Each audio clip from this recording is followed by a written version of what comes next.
Hello students, नमस्कार। स्वागत है आप सभी का इस YouTube चैनल पर जिसका नाम है लेट्स लर्न। मतलब होता है इसका चलो सीखे विद नीतीश, मतलब होता है नीतीश के साथ। तो आज के इस वीडियो में हम सीखने वाले हैं सबसे इम्पोर्टेंट, जिसको कहते हैं TTI। ठीक है, और चैप्टर का नाम है प्रश्नावली 3.1 और इस चैप्टर का TTI का फुल फॉर्म आपको पता अगर नहीं है तो जान लीजिए, तबाड़ तोड़ इम्पोर्टेंट। मतलब यह है कि इसका एग्जाम से सीधा सीधा रिश्ता मतलब कि एग्जाम में ये चैप्टर तो आना ही आना है। इसके अलावा कुछ और आए अथवा न आए, ये पूछता है, पगला जाता है बोर्ड। ये अगर ना पूछे तो इसका, जैसे कि खाना खाने के बाद हाजमोला इम्पोर्टेंट, वैसे ही पूरे सिलेबस में ये सबसे इम्पोर्टेंट TTI बोले तो तबाड़ तोड़ इम्पोर्टेंट। तो चलिए शुरू करते हैं। इसके उदाहरण को अपने बुक से देख करके जरूर बनाएं, इसी के जैसा है। और TTI वाले इस चैप्टर को हम चलते हैं, शुरू करते हैं। पहला सवाल देखिए, लिख रखा है इसमें कि सिद्ध कीजिए √5 एक अपरिमेय संख्या है। आपको पता है कि यह अपरिमेय है, परंतु इसको सिद्ध करना पड़ेगा कि यह एक अपरिमेय संख्या है। तो अच्छा, एक बात बताइए कि मान लीजिए मैं एक किसान हूं, ठीक है।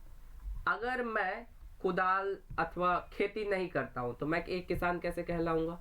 मतलब ये हुआ कि अगर हम किसान हैं तो किसान वाली कुछ ना कुछ प्रॉपर्टीज मेरे में होनी चाहिए, मतलब कुछ ना कुछ ऐसे गुण होने चाहिए जो मैं किसान हूं, ठीक है। अगर मैं किसान हूं तो किसानों वाले गुण भी होने चाहिए। लेकिन हमें इसमें देखिए कह रहा है √5 एक अपरिमेय संख्या है, तो अपरिमेय के भी कुछ गुण होते हैं, तो वह फुलफिल करता है या नहीं है, ठीक है। तो इसको पहले हटा दें हम और आते हैं बोर्ड पे, ठीक है। मार्कर आजा। सबसे पहले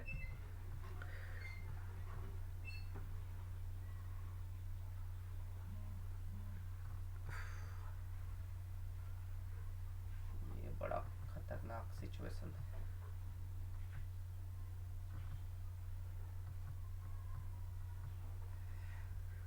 अब ठीक है, अब देखिए सबसे पहली बात कि इसमें आपको सिद्ध करना है कि ये जो √5 है एक अपरिमेय संख्या है, ठीक है। तो इसके लिए मैं इस लैपटॉप को साइड रख दूं सबसे पहले और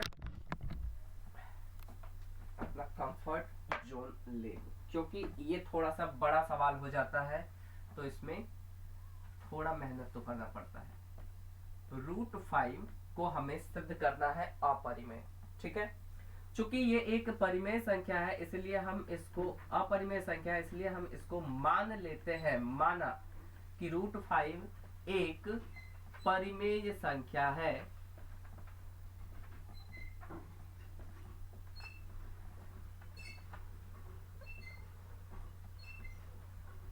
ठीक है, मान लेते हैं। चलो मान लिया कि ये परिमेय संख्या है। अगर यह परिमेय संख्या है तो इसमें क्या होना चाहिए, यह P/Q के रूप में इसको लिख सकते हैं। तो हम लिखेंगे यहाँ पे कि इसीलिए √5 बराबर हो जाएगा P/Q। काफी सारे इसमें वीडियोस भी बन चुके, काफी सारे बच्चे कंफ्यूज भी रहते हैं, इसको आखिर करे कैसे, इसका तोड़ क्या है। तो सीधा सीधा एकदम छोटे छोटे, मतलब कि इसे जितना हो सकेगा मैं इसे शॉर्ट आउट करने की कोशिश करूंगा कि मान लेते हैं कि ये √5 जो है एक परिमेय संख्या है, और परिमेय संख्या है तो इसका मतलब हो जाएगा इसे P/Q के रूप में लिखा जा सकता है। और जहां, इतनी बात तो लिखनी पड़ेगी, जहां Q बराबर नहीं हो 0 के और, ठीक है, P और Q सह अभाज्य संख्याएं हो, सह अभाज्य संख्या। अब इस सह अभाज्य से मेरा क्या लेना देना है, इसको समझिए। सह अभाज्य संख्या से मतलब ये लेना देना है कि इसका उभयनिष्ठ गुणनखंड केवल एक हो। जैसे 2 और 6, इसका उभयनिष्ठ गुणनखंड 2 है, 2 तिया 6 कट जा रहा है, तो कटने वाली संख्या इसमें नहीं लेनी है। अब जैसे 2 और 9, ठीक है, या फिर 4 और 9, ऐसी स्थिति में 4 का भी अगर गुणनखंड करे 2 गुणा 2 और 9 का गुणनखंड करे 3 गुणा 3, दोनों ही भाज्य संख्या है। सह अभाज्य का मतलब ये नहीं होता कि दोनों को दोनों अभाज्य हो, इसका मतलब ये होता है कि इसका गुणनखंड जो है ना, ये गुणनखंड 2 से 1 से अधिक ना हो, केवल 1। इसका सह, मेरा कहने का मतलब है कि उभयनिष्ठ गुणनखंड केवल 1 हो। इसको दूसरे शब्द में यह भी कह सकते हैं महत्तम समापवर्तक 1 हो, ठीक है, तो उसको कहते हैं सह अभाज्य संख्या, ठीक है। अब इसको पहले हटा देते हैं, ठीक है। चलिए, अगर यह सह अभाज्य संख्या है तो इसके गुणनखंड यानी कि उभयनिष्ठ गुणनखंड केवल 1 होगा। हम इसको करेंगे आगे सॉल्व, ठीक है। इस q को इधर ले आएंगे, √5q हो जाएगा यहाँ पे बराबर p। अब करेंगे दोनों ओर स्क्वायर, ठीक है, दोनों तरफ स्क्वायर किया तो हमें क्या प्राप्त होगा, 5q स्क्वायर बराबर p स्क्वायर। समझ रहे बात को, 5q स्क्वायर बराबर p स्क्वायर। अब एक बात बताइए आप कि यह दोनों बराबर है ना, यह दोनों ही बराबर है, क्या इसे 5 से भाग लगाया जा सकता है? 5 से भाग लगेगा नहीं, 5 से ये कट जाएगा, कटेगा ना। तो यदि ये कट सकता है तो यह भी कटेगा, है कि नहीं? अगर यह कट सकता है तो यह भी पक्का ही कटेगा, ठीक है। अगर मान लीजिए कि यह कट जाता है और ये दोनों बराबर है, अंतर समझिएगा, दोनों बराबर है और ये 5 से कट रहा है तो यह भी 5 से कटेगा। तो आप लिखेंगे कि चूंकि, ठीक है, q square sorry p square जो है 5 से, p स्क्वायर 5 से विभाजित संख्या है, विभाजित संख्या है, ठीक है। इसलिए p भी 5 से, या भी लिख सकते हैं, p भी 5 से विभाजित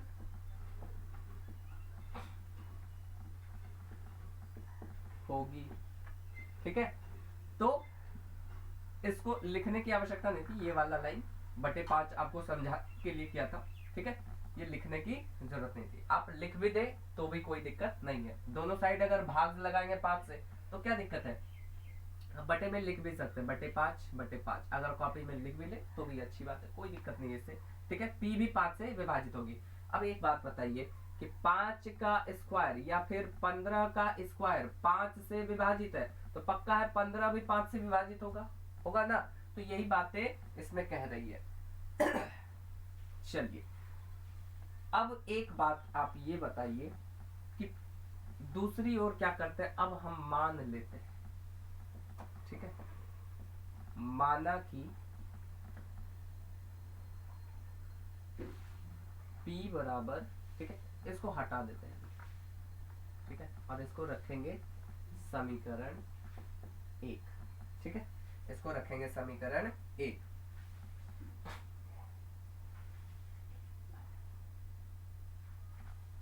ठीक है, इसको हम 5r मानेंगे, ठीक है, p बराबर 5r, ठीक है, p को हमने 5r माना।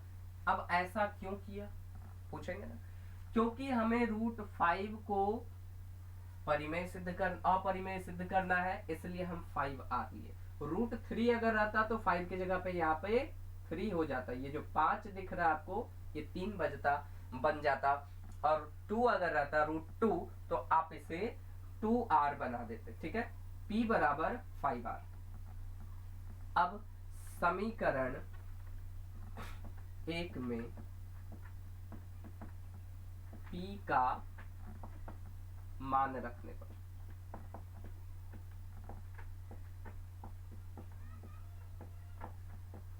समीकरण एक हमारा ये है ना 5q स्क्वायर बराबर p स्क्वायर। अब बस हमें इसका मान रखेंगे, p का मान यहाँ पे रखेंगे 5q स्क्वायर बराबर p की जगह पे 5r रखना है आपको। 5r का ये स्क्वायर तो हटेगा नहीं, स्क्वायर है, p का मान रखे ना, p स्क्वायर तो स्क्वायर की जगह रहेगा। अब देखिए ये क्या हो जाता है 5q स्क्वायर बराबर 5 5 25 r स्क्वायर। ये 5 से 5 बार में कट जाता है। अब देखिए अगर 3 वाला रहता तो 3 3 9 बनता है यहाँ पे, यहाँ से 3 से ये 3 3 9 बार में कट जाता। अगर 7 रहता तो 7 से 7 7 जा 49 वाला कट जाता। ठीक है, इस तरीके से आप उदाहरण लेकर के बना सकते हैं। ठीक है, q स्क्वायर बराबर हो जाएगा यहाँ पे 5r स्क्वायर। अब देखिए q स्क्वायर को भी और 5 स्क्वायर को भी दोनों बराबर है ना, q स्क्वायर और 5r स्क्वायर दोनों बराबर है। तो क्या इसमें हम 5 से भाग लगाए तो भाग लगेगा ना, 5 से 5 कट जाएगा। तो जब ये दोनों बराबर है तो यह भी 5 से भाग लग जाएगा। कहने का अर्थ ये है कि ये जो 5 है q को भी q स्क्वायर को विभाजित करता है, ये 5 q स्क्वायर को विभाजित करता है। लिख लेंगे चूंकि 5 q स्क्वायर को विभाजित करता है, या फिर इसी भाषा में लिखेंगे q स्क्वायर से विभाजित संख्या है। ठीक है, हड़बड़ नहीं बच्चों, एकदम आराम से इसको समझिए। ठीक है, इसलिए 5 जो है q से भी विभाजित होगा। ये क्या हो रहा है, दिख रहा है ना? ठीक है,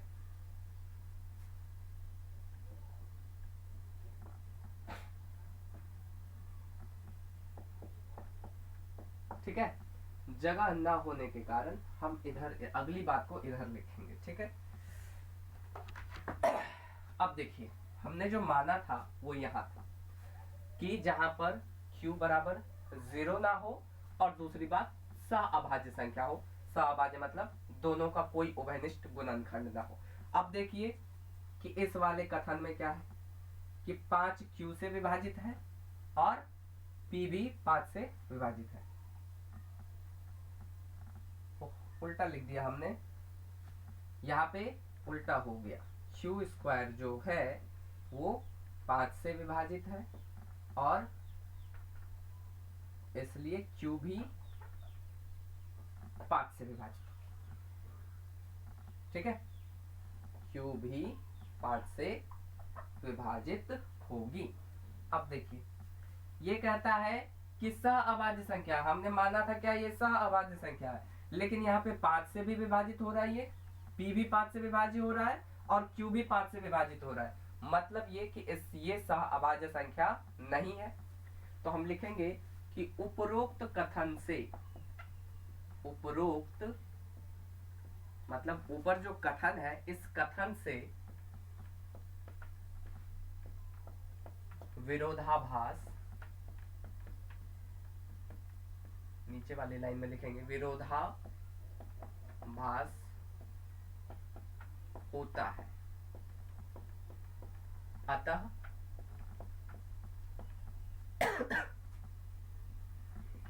√5 एक अपरिमेय संख्या है। इसको हम अंग्रेजी में लिखेंगे प्रूव्ड और हिंदी में लिखेंगे, चाहे तो सत्यापित लिखिए या सिद्ध लिखिए। तो थोड़ा सा हट जाते हैं, आप इसका स्क्रीनशॉट लेंगे और बाद में कॉपी में उतार लें, या नहीं तो पॉज करके कॉपी में उतार लेंगे। ठीक है, तो अब वापस आते हैं दूसरे सवाल को। आप देखिए जब तक हम इसको मिटा देते हैं। कहाँ गया भाई, हाँ ये रहा। सिद्ध कीजिए कि 3 प्लस 2√5 एक अपरिमेय संख्या। इसको हम साफ करते हैं, आप इसको समझिए। ये काफी इंपॉर्टेंट है। ये √5, √2, √3 अक्सर पूछ ही रहा है, हर साल पूछ रहा है, सदियों से पूछा जा रहा है ये सवाल। तो इसलिए ये सबसे ज्यादा इंपॉर्टेंट यानी कि तबाड़ तोड़ इंपॉर्टेंट सवाल है। ये बार बार आता रहता है और इसको मिस नहीं करना है। अगर समझ में ना आए घोल के पी जाइए एग्जाम के टाइम में, क्योंकि ये पक्के नंबर दिलाने वाले सवाल है, निश्चित आना ही आना है और इससे आपको फायदा मिलना ही मिलना है। ठीक है।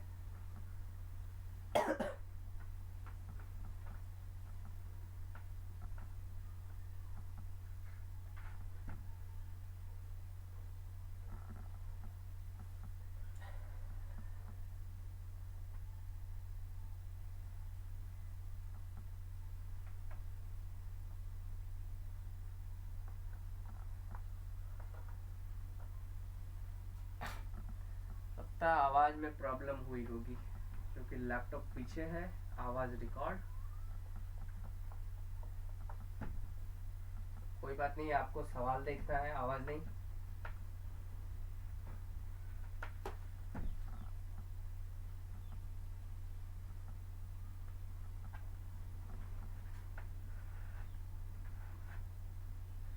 ठीक है, तो चलिए अब दूसरे सवाल को देखिए कि इसमें लिखा है कि सिद्ध कीजिए 3 प्लस 2√5 एक अपरिमेय संख्या है। ठीक है, तो इसको आप बंद करते हैं और आते हैं इसके सवाल पे। अब इसको जो है ना बिल्कुल वैसे ही जैसे पिछली बार में किए थे, इस बार मानेंगे कि रूट क्या क्या है, ये 3 प्लस 2√5, 3 प्लस 2√5 मान लेते हैं। लिखेंगे माना 3 प्लस 2√5 एक परिमेय संख्या है।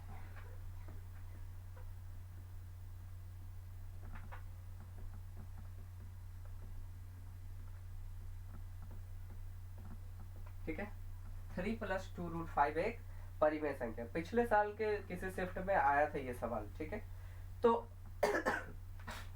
हम इसको लिख सकते हैं कि 3 प्लस 2√5 बराबर p/q होगा। अगर इसको परिमेय संख्या हम मानते हैं तो इसे p/q के रूप में लिखा जा सकता है। अब p/q के रूप में लिखा जा सकता है तो ये इसमें हम लिखेंगे कि जहां q बराबर 0 के बराबर ना हो और p और q दोनों सह अभाज्य संख्या,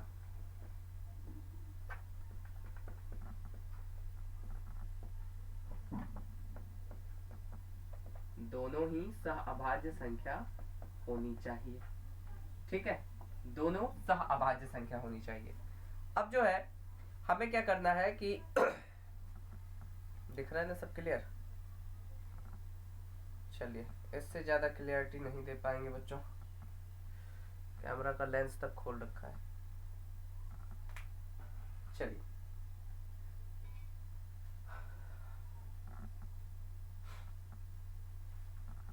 अब एक बात बताइए, यहां पे क्या हो जाएगा इसका?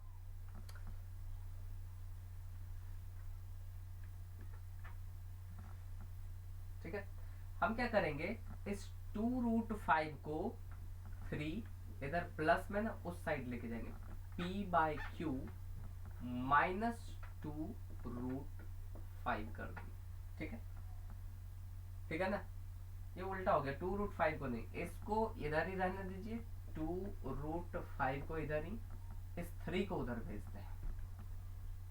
ये वाला 3 इधर आ गया, प्लस में था माइनस में आ गया। ठीक है, अब दोनों ओर करेंगे हम वर्ग, इसका भी स्क्वायर और इसका भी स्क्वायर। करें क्या, या पहले कैलकुलेट कर ले, पहले कैलकुलेट कर लेते हैं, ठीक है। तो 2√5 बराबर हो जाता है हमारा यहाँ पे p माइनस 3q, अब बटे में क्या आ जाएगा q, है ना, ये q। अब देखिए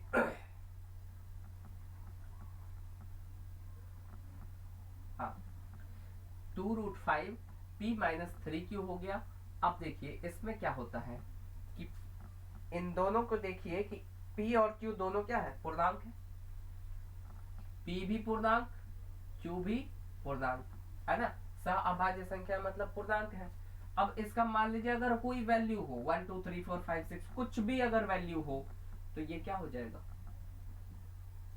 1 मान अगर ले p को, माइनस 3q को अगर मान ले 2 और बटे में q की जगह 2 आ जाएगा, तो ये क्या 1 माइनस 6/2 बन जाएगा।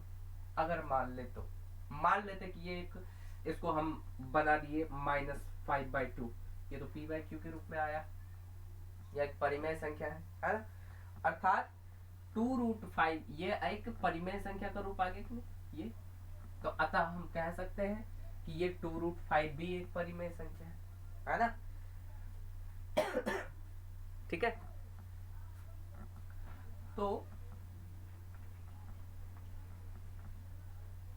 फिर से इसको हम देखते हैं क्या कि चूंकि, ठीक है, चूंकि p और q पूर्णांक है। अब कहोगे सर ये पूर्णांक कहाँ से आया, ये तो सहअभाज्य संख्या है। तो मेरे बच्चों सहअभाज्य संख्या भी तो पूर्णांक है, सहअभाज्य संख्या क्या है, पूर्णांक ही तो है, ठीक है। तो p और q पूर्णांक के रूप में है, इसलिए p माइनस 3q/q एक परिमेय संख्या है। कैसे हुआ बताए अभी थोड़ी देर पहले आपको, परिमेय संख्या है, ठीक है। और इसलिए क्या हो जाएगा, ये p माइनस 3q/q ये इसके बराबर है, इसलिए 2√5 भी एक परिमेय है,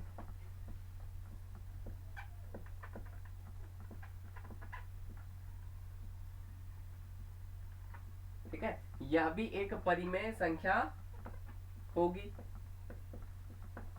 इस कथन से आपको क्या लगता है, अभी थोड़ी देर पहले √5 को आपने क्या किया था, अपरिमेय सिद्ध किया था, तो 2√5 कैसे परिमेय हो जाएगा भाई, यह भी तो अपरिमेय होगा। तो हम लिख देंगे सीधा सीधा कि अतः उपरोक्त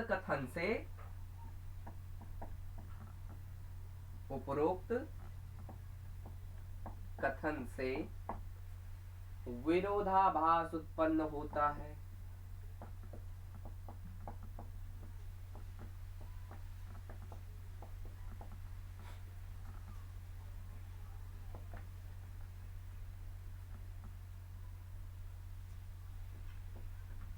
अतः की जगह पे चूंकि लिखेंगे, चूंकि चूंकि उपरोक्त कथन से विरोधाभास उत्पन्न होता है, अतः 3 + 2√5 एक अपरिमेय संख्या। बस इतनी सी बात आपको पूरा नंबर दिलाएगी और कंफर्म दिलाएगी अपरिमेय संख्या, ठीक है। तो इसको एकदम बढ़िया से कर लेना है, ठीक है, बिना रटे कोशिश कीजिए इसको समझने का। मैंने पूरी कोशिश की है, दोबारा से देखिए, तिबारा से देखिए, पक्का समझ में आ जाएगा। नहीं समझ में आएगा तो फिर अंत में कुछ नहीं करना है, इसको रट जाना है। रट करके निश्चित दो में से एक, चाहे ये वाला हो अथवा वो √5 वाला। अंतर क्या करेगा, ज्यादा से ज्यादा एग्जामिनर ये 3 के जगह पे 4 दे देगा, 4 + 5√2 के जगह पे 5√7 दे देगा, 2√5 के जगह पे।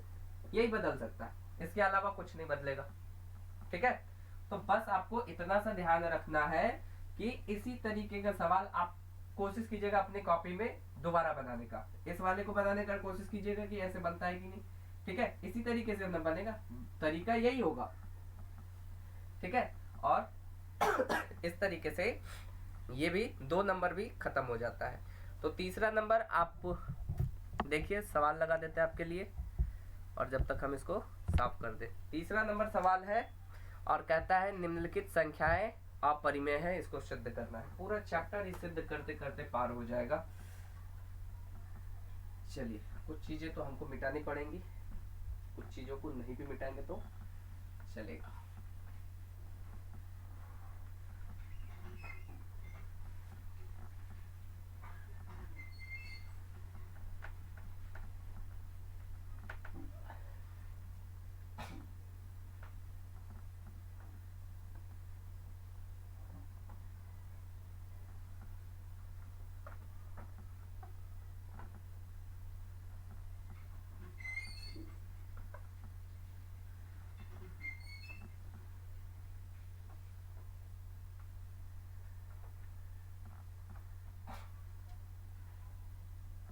चलिए, इस सवाल को देखिए 3 नंबर में, यहाँ पे है सिद्ध कीजिए 3 का पहला 1/√2, ठीक है, 1/√2। मान लीजिए कि 1/√2, पहले हटा तो दे सवाल आपका, छोटे जगह में हो नहीं पाएगा तो इस विंडो को करते ऑफ।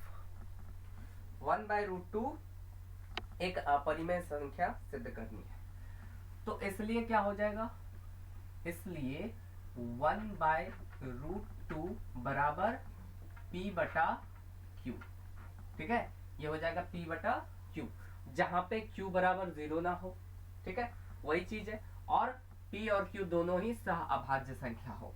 और क्या करना है इसमें, बस इसको जो है हम क्रॉस मल्टीप्लिकेशन कर देंगे, इधर का इधर ले आएंगे, इधर का उधर ले जाएंगे, तो Q बराबर क्या हो जाएगा, P√2, ठीक है, P√2, इस 2 और P को मल्टीप्लाई किया और Q को इधर किया, ठीक है। अब देखिए हम क्या करेंगे, P/Q के रूप में, अब देखिए इसको फिर से हम वापस उल्टा लेके जाते हैं, इधर P के रूप में है, इधर इसको गुणा के रूप में इधर भाग कर देंगे, ठीक है, तो ये Q/P बराबर √2, ठीक है।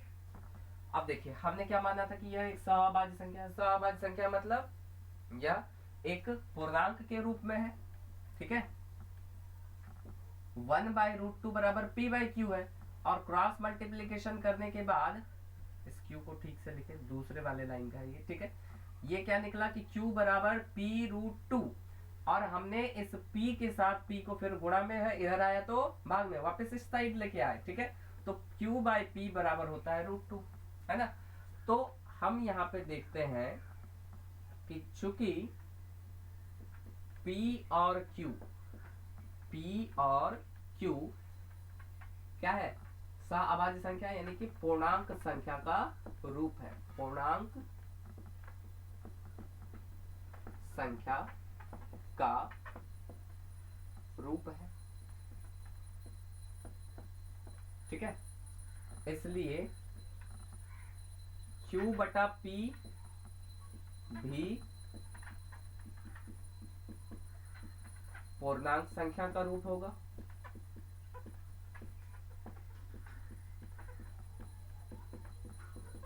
ठीक है, Q/P भी पूर्णांक संख्या, या फिर इसको पूर्णांक संख्या का रूप होगा, मतलब क्या होगा कि यह एक पूर्णांक संख्या का रूप नहीं, परिमेय संख्या का रूप होगा,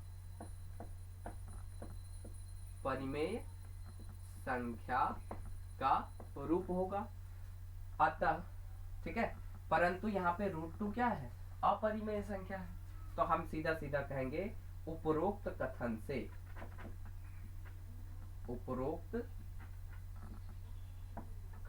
से विरोधाभास होता है,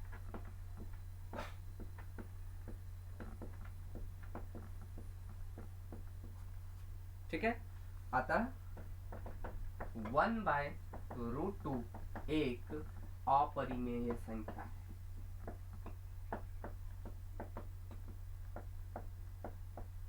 ठीक है, 1/√2 एक अपरिमेय संख्या है। राइटिंग पर ध्यान मत दीजिएगा, थोड़ा जल्दबाजी में ऐसा हो जाता है। आप इस प्रकार की लाइनें कई बार देख चुके हैं। ठीक है, तो इसको इस तरीके से बना लेंगे। तो 1/√2 वाला सवाल भी हो गया। अब आते हैं दूसरे सवाल में। ठीक है,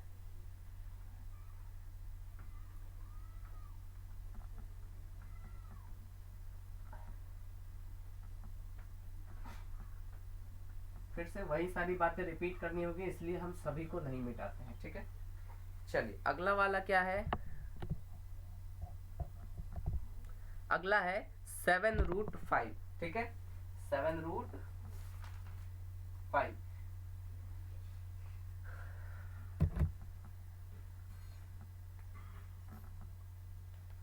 चलिए मान लेते हैं कि 7√5 एक परिमेय संख्या है। ठीक है, तो 7√5 को हमने अतः क्या करेंगे? अतः या इसलिए 7√5 बराबर P/Q होगा, है ना। 7√5 बराबर क्या हो जाएगा? P/Q, जहां पे Q बराबर 0 ना, P और Q दोनों अभाज्य संख्या हो। ठीक है, तो हम इस 7 को इधर गुणा के रूप में उधर ले जाएंगे, तो इधर ले जाएंगे तो भाग में √5 बराबर इधर हो जाएगा तो P/Q, गुणा के रूप में उधर उस साइड जाएगा तो 7Q। √5 बराबर P/7Q। अब देखिए क्या ही कर सकते हैं इसमें। अब ये रूट P और Q क्या है? पूर्णांक संख्या का रूप है। ठीक है, इसलिए जब P/Q पूर्णांक संख्या का रूप है तो ये P/7Q भी परिमेय संख्या का रूप होगा, है कि नहीं। अब उपरोक्त कथन से क्या होता है? ऊपर वाला कथन हमारा क्या कहता है? विरोधाभास होता है कि इसलिए, ठीक है, 7√5 भी अपरिमेय संख्या है, प्रूव्ड। ठीक है, तो इस तरीके से दूसरा सवाल भी हमारा फटाफट से खत्म होता है। ठीक है, अब देखिए तीसरा वाला क्या है? 6 + √2। ये बिल्कुल वैसे ही बनेगा जैसे कि, अच्छा इसे हटाया नहीं था, देख लीजिए आप। ठीक है, स्क्रीनशॉट ले लीजिएगा, कुछ नहीं किया हमने। इस 7 को इस साइड लेकर के डिवाइड में लेके गया तो 7Q हो गया। ठीक है, और ये निकल के आया एक परिमेय संख्या का रूप, क्योंकि P और Q पूर्णांक संख्या का रूप है, तो ये P/7Q क्या है? एक परिमेय संख्या का रूप होगा। अब ये परिमेय और ये वाला कहता है अपरिमेय, तो परिमेय बराबर अपरिमेय कभी होता है, तो विरोधाभास उत्पन्न हुआ। विरोधाभास उत्पन्न हुआ तो 7√5 भी अपरिमेय संख्या होगा। अब थोड़ा आते हैं अगले सवाल में।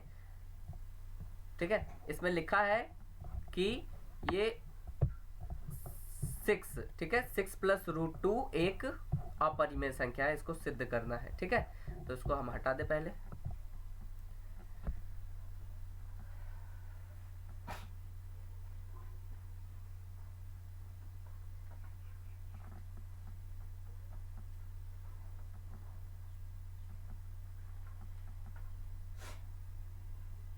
पूरा हटाने की आवश्यकता नहीं है हमको, आप अपनी कॉपी में एक तरफ से बनाइएगा।